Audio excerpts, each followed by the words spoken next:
Hi friends, அஸ்ஸலாமு அலைக்கும். Ion ஏன் தெரியுமா ஒரு மாதிரியாக உட்காந்துருக்கான். காலையிலே சிக்கன் வேணுமா அவனுக்கு. இங்கே பாருங்கள், பேசிகிட்டே இருக்கும்போது ஆனியா குட்டி வந்து அவன் மேலே பாலை தூக்கி போடுறா. ஆனியாவுக்கு பொழுதன்னைக்கும் விளையாட்டு தான். அயான் அப்படி இல்லைல்ல. அயானுக்கு வயசாயிடுச்சு, ரெஸ்ட் எடுக்கணும்ல. இவ துருன்னு இருக்கிறா. அவன் எந்திரிச்சு போகிறதுக்கே அவனுக்கு வலிக்குது. அவனுக்கு வந்து உட்காந்துட்டாங்க. மேடம் லேண்ட் ஆகிட்டாங்க. சார் வந்து சிக்கன் கேட்குறாரு காலையிலே. காலை வந்து ஒராசி. அப்புறம் சண்டே வாங்கி வச்சுருந்தேன், ஈரல் வாங்கி வச்சுருந்தேன்னா அதில் பாதி செஞ்சு கொடுத்துட்டு மீதி எடுத்து வச்சுருந்தேன் ஃப்ரிட்ஜில். அந்த ஞாபகம் வந்துச்சு.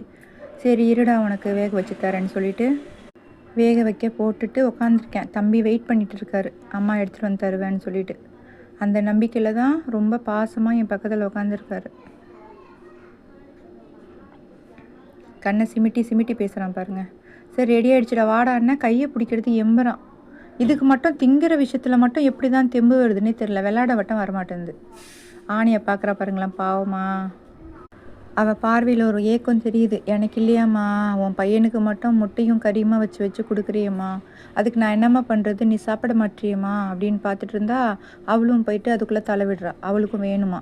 சரின்னு சொல்லிட்டு இன்னொரு கிண்ணம் எடுத்து 2 பேருக்குமே ஷேர் பண்ணி சாப்பிடுங்கடான்னு சொல்லி வச்சு கொடுத்துட்டேன். அயானுக்கு மனசு வருமா? அயானுக்கு பிடிச்சதை யாருக்காகவும் விட்டு கொடுக்க மாட்டான். அதுவும் இந்த சிக்கன் நீரெல்லாம் சான்ஸே இல்லை, அவன் கொடுக்கவே மாட்டான். என்ன பண்ணால் லபக்கு 4 வாயில் போடுறான் பாருங்க, எவ்வளோ சீக்கிரமாக. அந்த பொண்ணு சரியாக சாப்பிடாது. 1 2 தான் எடுத்து கீழே போட்டு சாப்பிட்டுட்டு உட்காந்துருக்கா. சீக்கிரமாக என்ன பண்ணால் சாப்பிட்டுட்டு இருக்கான். சரின்னு சொல்லிட்டு வேறு வேலை பார்க்கலாமேன்னு சொல்லிட்டு நான் போயிட்டேன். கொஞ்ச நேரம் கழித்து போயிட்டு வந்து பார்த்தா அயானோட கிண்ணம் காலியாக இருக்குது. ஆனியாவோட கிண்ணத்துலாம் இருக்குது.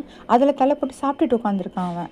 டேய் என்னடா பண்ணுற, பாவண்டா அந்த குழந்தை, சாப்பிட விடடா அப்படின்னா, சாப்பிட்ற விஷயத்தில் மட்டும் என்னை விட்டு கொடுக்க சொல்லாதம்மா அப்படின்ற மாதிரி நான் ஒரு பார்வை பார்த்துட்டு திரும்பவும் ஆனியாவது பிடிங்கி தின்னுட்டு தான் இருக்கிறான் பாருங்கள். அவளை தள்ளி விட்டுட்டு இவன் சாப்பிட்றான். அடுத்தவங்க பொருளை பிடுங்கி சாப்பிடக்கூடாது அயான்னு, அது தப்புடா அப்படின்னு அப்பயும் நான் அட்வைஸ் பண்ணிட்டு தான் நிற்கிறேன்.